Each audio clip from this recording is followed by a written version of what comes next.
আমি ব্যক্তিগতভাবে মনে করি বেগম জিয়ার এই মৃত্যুর পিছনে ফ্যাসিস্ট যে প্রধানমন্ত্রী ছিলেন শেখ হাসিনা এবং ওনার যে সরকার আছে অবশ্যই তার দায় রয়েছে।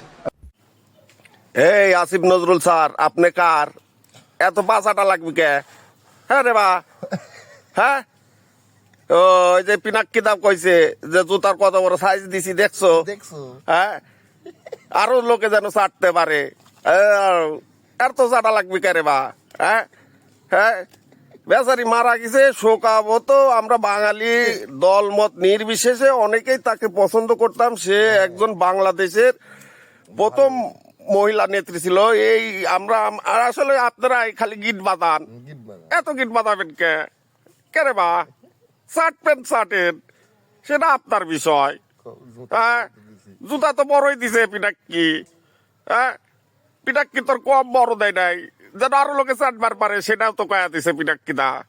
তো চাটেন চাইটে চাইটে জুতা কালোটা সাদা বানাই ফেলেন, তাতে কোনো যায় আসে না আমাদের। কিন্তু অযথা আমাদেরকে ডাকছেন কেন? হ্যাঁ, এত ভালো হন একবি না রে মা, অল্প ভালো হন, অল্প ভালো হন, মাছ মার জালে অল্প ভালো হন, এত কয়টা। বাবা, তারপরে বিএনপির পাঁচাচাটা এডিটে সাহেব, পাঁচাচাটা কওয়া যাবি না? হ্যাঁ, সে কি আপনি চান না আমি মুখ খারাপ করি? আচ্ছা, তাইলে ধরি পাঁচাটা হয়েছে, তবে হোগা চাটাটা কিন্তু খারাপ না। যাই হোক, আপনি পছন্দ করলেন না, আপনার একটা কথা রাখা লাগে। তো পাও চাটার একটা ছবি দেবেন না তাই বলে? ভালো হয়েছে, ভালো হয়েছে না?